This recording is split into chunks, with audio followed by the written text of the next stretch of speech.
सबसे पहले आप ये झनकार सुनिए, है ना प्यारी सी झनकार। और आप सोच रहे होंगे कि ये क्या है।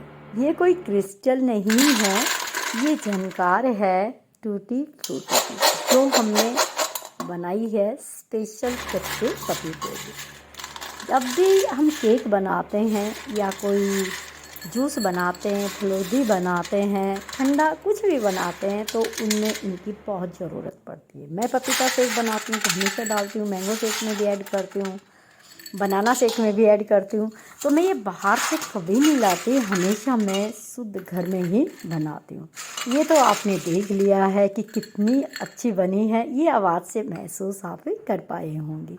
चलिए अब मैं बताती हूँ आपको मैं इनको कैसे बनाती हूँ।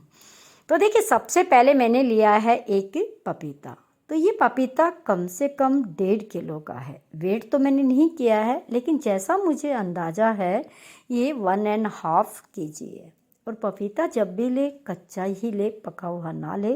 तो सबसे पहले पपीते को हम अच्छे से छील लेंगे। बहुत लंबी वीडियो हो जाएगी, तो मैं थोड़ा सा आपको वैसे बताऊंगी। पूरा पपीता तो आप खुद ही छील लोगे, वो तो बताने की ज़रूरत नहीं कैसे छिलता है। तो सबसे पहले पपीते को हम अच्छे से छील लेंगे, पूरा छिलका इसका हटा देंगे, क्योंकि इसके अंदर ये दूध सा निकलता है, इसलिए इसको धोना है। पूरा पपीता छिल गया तो देखिए इस तरीके से फिर हम इसको काट लेंगे। इसके अंदर जो बीज देख रहे हैं ये वाइट है, क्योंकि अभी कच्चा है ना, तो बीज भी कच्चे हैं तो बीज पूरे वाइट है। इन सारे बीजों को हमें क्या करना है, निकालना है।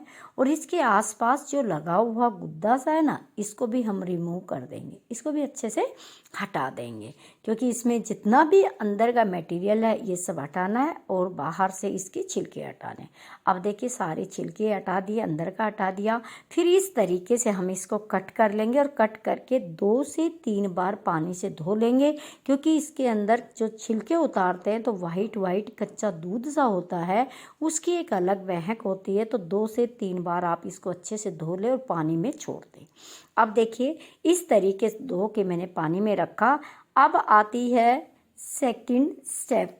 पहला स्टेप तो हो गया, अच्छे से छीलो, धोवो और इस तरह पानी में डालो। अब आता है दूसरा स्टेप। पहला स्टेप आपको समझ में आएगा। साइज आप पे डिपेंड करता है कि आप कितना बड़ा या छोटा काटते हो।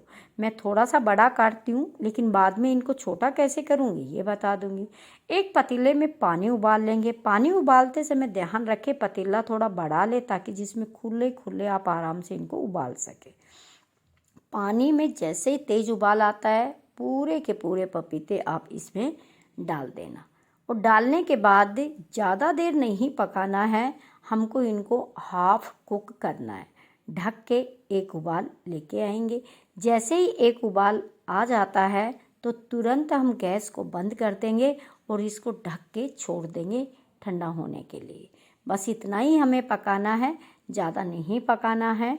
देखिएगा अब हम ऐसे करके देख लेते हैं। तो ये थोड़ा टाइट होना चाहिए, ज़्यादा कच्चा भी नहीं रखना और ज़्यादा पकाना नहीं। मैंने कहा आपको 50% पकाना है और फिर इसको ढक के छोड़ देंगे तो 20% और कुक हो जाएगा, 70% तक ये कुक हो जाता है। बस इस तरीके से ढक के छोड़ने से ही इसकी भाप से और इससे ही अच्छे से सॉफ्ट हो जाएंगे। उसके बाद में हमें करना क्या है कि इन सबको एक छन्नी के अंदर डाल लेंगे। छन्नी में डाल के हम एक बर्तन में ऐसे निकाल लेंगे। देखिए मैं ऊपर से दिखा रही हूँ आपको, ऐसा कलर हो जाता। अब जितना वज़न इस पपीते का है उतने ही वज़न में हम चीनी ले लेंगे और चीनी इस बर्तन के अंदर डाल देंगे। ये मैं पहले बता दूँ, जब हमने एक उबाल लाया तो काफ़ी सॉफ्ट हो गया था। उसके बाद में फिर हमने छोड़ दिया गर्म पानी में तो थोड़ा और सॉफ्ट हो गया। और उसके बाद में देखिएगा हमने चीनी मिला दी। जितना पपीता है उतने ही वज़न की लगभग चीनी मिलाई है। थोड़ी बहुत कम ज़्यादा हो जाए तो कोई फ़र्क नहीं पड़ता। तो अभी इसको ढक के हमने 1 दिन के लिए छोड़ दिया। 1 दिन पूरे दिन छोड़ दिया, 12 घंटे के लिए। तो देखिए मैंने रात को इसके अंदर चीनी डाली थी, सुबह मैं आपको दिखाती हूँ पूरी चीनी मेल्ट हो गई है, चीनी अंदर तक चली गई है और अंदर से ये बहुत ज़्यादा आपको ट्रांसपेरेंट नज़र आ रहे हैं, बिल्कुल आर पार इनमें से आप देख सकते हैं। अब नेक्स्ट स्टेप होगा तो हम बड़े बड़े 3 बाउल ले लेते हैं। बाउल आप कितने भी लीजिए, क्योंकि जितने कलर के आप बनाना चाहते हैं ना उतने ही आप बर्तन ले लीजिए। तो मैं यहाँ पे 3 ही कलर है मेरे पास फ़िलहाल, 3 कलर की बनाऊंगी तो मैं बराबर बराबर मात्रा में तीनों में डाल दूंगी। ये कोई ज़रूरी नहीं है आप बराबर बनाए। आपको रेड कलर पसंद है तो रेड ज़्यादा ले ले, ग्रीन पसंद है तो ग्रीन ज़्यादा, जो जो कलर आपके पास है। तो मैं देखिए 3 मैंने यहाँ पे बाउल लिए, मिक्सिंग बाउल, तीनों में मैं डाल दूंगी। अंदाजे से जितना डलता है डाल दूंगी। साथ में जो इसके शुगर सिर्फ है ना, ये भी साथ ही डालेंगे इसके अंदर। तीनों में हमने डाल दिया है। ले, जितना भी हो बराबर या कम कोई फ़र्क नहीं पड़ता है। अब मैं करूँगी क्या, इन तीनों के अंदर कलर ऐड करूँगी, क्योंकि मैं कलरफुल बनाने जा रही हूँ टूटी फ्रूटी। अगर आप चाहे तो ट्रांसपेरेंट भी रख सकते हो, लेकिन मैं यहाँ कलरफुल बना रही हूँ क्योंकि मुझे केक बनाना है इसलिए। तो एक के अंदर मैंने ऐड किया है ग्रीन कलर, अब दूसरे के अंदर मैं ऐड करने जा रही हूँ रेड कलर, और एक में कर दूँगी येलो, क्योंकि मेरे पास फूड कलर 3 ही हैं। और फूड कलर जब भी इस्तेमाल करें तो अच्छे ब्रांड के ही आप इस्तेमाल करें, ऐसे खुले जहाँ भी मिलते हैं वो फूड कलर बिल्कुल भी ना लें।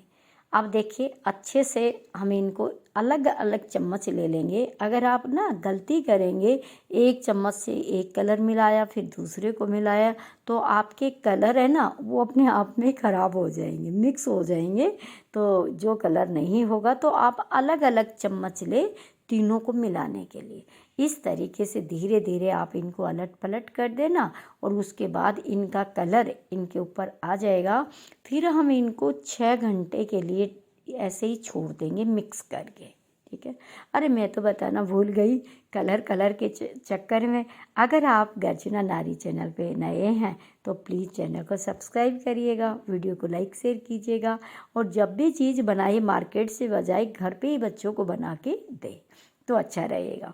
अब देखिए कलर हमने मिक्स कर दिया है, और इसको 6 घंटे के लिए, 6 के यानी कि आप 5 से 6-7 घंटे के लिए इसको ऐसे ही छोड़िएगा, क्योंकि ये पूरे अपने रंग में रंग जाएंगे, इनका कलर बहुत अच्छा हो जाएगा। तो देखिए मैंने इनको रख दिया है 5 से 6 घंटे के लिए। आप चाहे तो एक दिन भी रख सकते, कोई फ़र्क नहीं पड़ता है, क्योंकि वैसे ही ये शुगर में तो पहले भी थे, अब और भी रख सकते हो, कलर अच्छे से हो जाएगा। अब देखिए 6 घंटे का मैं नाम ले रही थी, 6 घंटे में करूँ, मुझे टाइम नहीं मिला, तो कम से कम भी 8 से 10 घंटे हो गए। तो अब मैं इनको दिखा रही हूँ आपको, चम्मच निकाल देती हूँ। पहले चम्मच को आप उठाइए, सिंक में डाल दीजिएगा, और उसके बाद हमें करना क्या है, आप 3 इस साइज़ के बर्तन ले लेना, यानी कि जिनको परात सुखाने के लिए, परात है, थाल है, आप कुछ भी ले लीजिएगा, और हाथ से ही देखिए चाशनी को छोड़ छोड़ के बाउल के अंदर इनको इस तरीके से अलग अलग परात में आपको सुखाना है। मैं एक एक स्टेप आपको बता रही हूँ, आपकी ये कभी भी टूटी फूटी ख़राब नहीं होगी, मार्केट से भी अच्छी बनेंगी, बाहर से ड्राई और अंदर से सॉफ्ट। आप देखिए इस तरीके हाथ से फैला के इसको साइड में रखना, और दोबारे से अपने हाथ को धो लेना, नहीं तो मैं पहले बता रही थी कलर मिक्स नहीं करने हैं। फिर आपको एक और इसी तरह से कोई बर्तन ले लेना है, उसके अंदर फिर आप डाल दीजिएगा। हाँ, कई बार मैं ये करती हूँ, अलग अलग बर्तन नहीं लेती, मैं पॉलीथीन बिछा लेती हूँ बड़ी सी, उस पर ही क्या करती हूँ बीच में कैप दे के तीनों कलर सुखा देते हैं। अगर आपको वो इजी लगे तो आप वो भी कर सकते हैं, लेकिन आज मैं कम बना रही हूँ ना, तो इसलिए मैं इतनी परात ले लिए 3, तो उनमें ही डाल देती हूँ।